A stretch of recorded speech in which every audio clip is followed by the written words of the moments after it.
میں نے بتایا ہے کہ دعوت کے لیے پہلے آپ کا اپنا ایمان بہت گہرا ہونا چاہیے، یقین، کنوکشن، اور اس کے لیے آپ قرآن کی گہرائی میں اتریں، عربی سیکھیں اور قرآن کو اس کی اپنی زبان میں پڑھیں اور سمجھیں۔ اس کے بعد از خود راستے کھلیں گے۔ میں نے خود کہا تھا کہ مجھے قرآن نے پوزیس کر لیا تھا۔ آئی واز پوزیسڈ بائی قرآن۔ قرآن نے مجھے جکڑ لیا کہ جا ہی جا، کہاں جا رہے ہو؟ یہ ہے اصل شے۔ اسی کو پڑھو، سمجھو، سمجھاؤ اور پڑھاؤ۔ خیرکم من تعلم القرآن وعلمہ۔ ڈاکٹر مجھ سے ایک زیادہ جو ہے سمجھدار اور ہائیلی کوالیفائڈ موجود ہے۔ اب تو گلی گلی ڈاکٹر ہے، کئی ڈاکٹر ہر گلی کے اندر ہے، اور اسپیشلسٹ موجود ہیں۔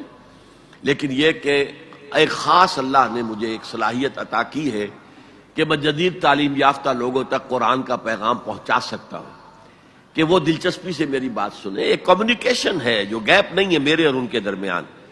عام علماء علم کے پہاڑ ہیں، یا میں کہا کرتا ہوں کہ علم کے وہ ڈیم ہیں، جیسے کہ ہمارے ہاں منگلا ڈیم ہے اور دوسرا تربیلا ڈیم ہے، اور ڈیم میں پانی کھڑا ہے لیکن یہ بیکار ہے جب تک کہ یہ دریا میں نہ چھوڑا جائے، دریا سے نہروں میں نہ جائے بیراجز کے ذریعے سے، پھر وہ جو چھوٹے کھانوں میں سے ہو کر زمین پر نہیں پہنچتا تو بیکار ہے۔ زمین پر پہنچے گا تو پھر وہاں سے رویدگی ہوگی، فصل پکے گی، فصل بڑھے گی۔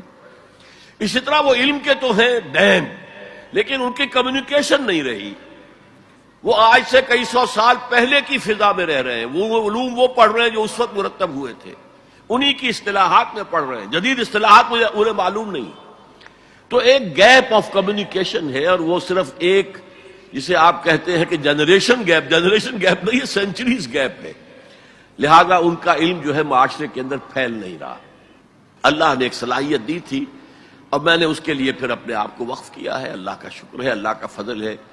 اب میں کہہ سکتا ہوں کہ نصف صدی سے زیادہ مجھے ہو گیا ہے۔ میں نے اپنے زمانہ طالب علمی میں شروع کر دیا تھا 19-20 سال کی عمر سے، اور وہ میں نے مسلسل مطالعہ جاری رکھا ہے، مسلسل جو ہے اس کام کو کر رہا ہوں۔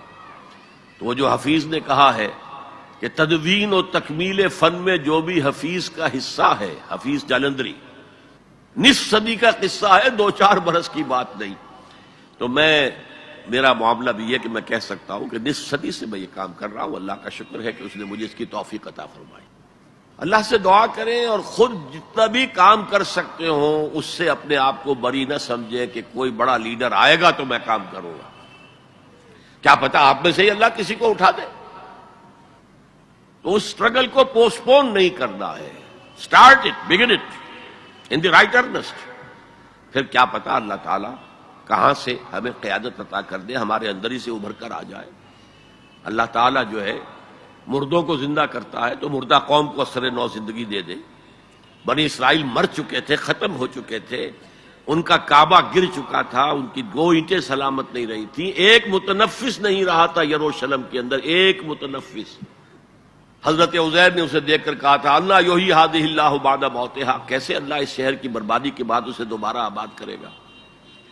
تو 100 سال تک اللہ نے ان پر موت طاری کیے رکھی، پھر انہیں اٹھایا۔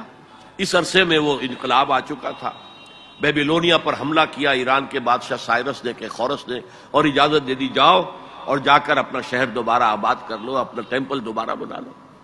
تو اللہ تعالیٰ مردوں کو زندہ کرتا ہے۔ کیا پتا ہماری مردہ قوم میں بھی زندگی پیدا ہو جائے، اور کیا پتا ہمارے ذریعے سے کسی غیر مسلم قوم تک پیغام پہنچ جائے جو زیادہ زندہ قوم ہو، جس میں نیسنٹ ہائیڈروجن جسے آپ کہتے ہیں، وہ نیسنٹ جو ہے پوٹینشیل موجود ہے۔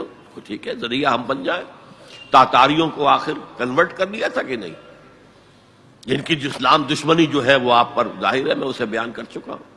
لیکن ہے آیا فتنہ تاتار کے افسانے سے، پاسما مل گئے کعبے کو سلم کھانے سے۔ خليل بالقرآن هو إمامنا على هداية